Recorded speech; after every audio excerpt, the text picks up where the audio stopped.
From the Cardinal Television Studios, I am Caitlin Murphy, and this is your Fisher News Brief. Two very special comfort dogs were seen on Fisher's campus earlier this week. On Tuesday, the two golden retrievers, Maggie and Lily, took a break from a community event sponsored by the Gates Emergency Services to visit Fisher. These dogs have been present to offer comfort and love at many tragedies all over the country, including the Sandy Hook shooting, the Boston Marathon bombings, the Pulse nightclub shooting in Orlando, and the police shootings in Dallas and Baton Rouge. They are part of a ministry, LCC Comfort Dogs, that has over 125 working comfort dogs in 24 states. Former astronaut Buzz Aldrin has arrived in New Zealand after being evacuated from the South Pole for medical reasons. The National Science Foundation said Aldrin's health deteriorated while visiting the area as part of a tourist group. The luxury tourism company, White Desert, said the 86-year-old has fluid in his lungs but is responding well to antibiotics. It said he will be kept overnight for observation. Aldrin's condition is stable, and his manager described him as being in good spirits. Aldrin was part of the Apollo 11 mission in 1969 when he became the second person to ever walk on the moon. North Korea faces its toughest international sanctions ever. The UN Security Council approved the new measures Wednesday for the North's repeated nuclear tests. But as CNN's Sama Mosnin tells us, not everyone thinks sanctions will stop leader Kim Jong-un's nuclear ambitions. Defiant and definitive, North Korea's launched more than 24 prohibited ballistic missiles this year alone. And on September 9th, state TV announced Kim Jong-un's fifth successful nuclear test. US Ambassador to the UN, Samantha Power, says one Korean official likened the atmosphere to living with the Cuban Missile Crisis every day. Crucially, China's backing the sanctions, which will cut North Korea's single largest export, coal, by 62%, worth around $700 million a year. China is their biggest customer.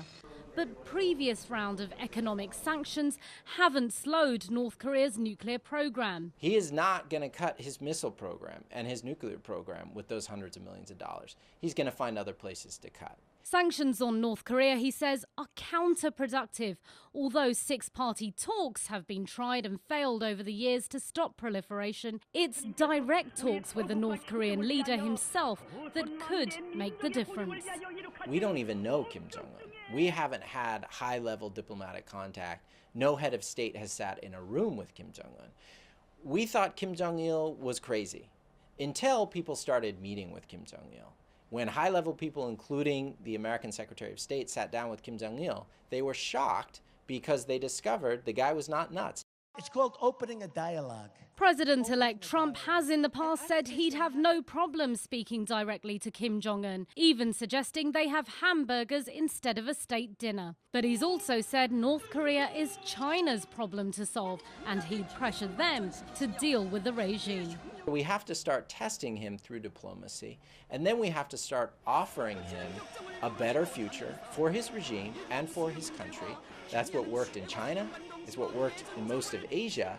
With growing protests here in South Korea calling for President Park to go, we could soon see two new presidents in Seoul and Washington, with all eyes on their policy towards North Korea. Simon Morsin, CNN, Seoul, South Korea.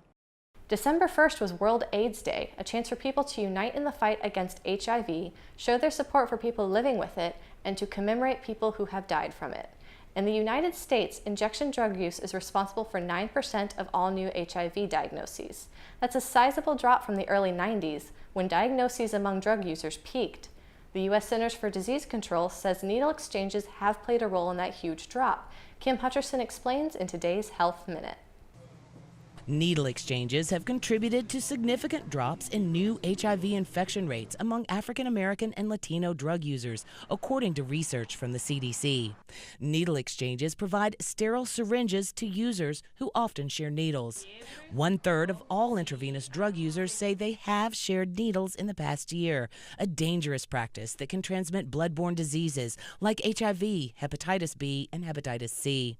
The CDC's research found that rates of new HIV diagnoses among African American users dropped nearly 60% between 2008 and 2014. At the same time, the rate of needle sharing for that group fell by 34%. Among Latino drug users, the rate of new HIV infections dropped almost 50%. Needle sharing among that demographic fell by 12%. But the trend isn't holding up for white intravenous drug users. For them, new infection rates fell by only 27% during the study period. And more than 40% of white drug users say they share needles, about the same rate as a decade ago. For today's Health Minute, I'm Kim Hutcherson. That's all the news for today. For Cardinal Television, I'm Caitlin Murphy.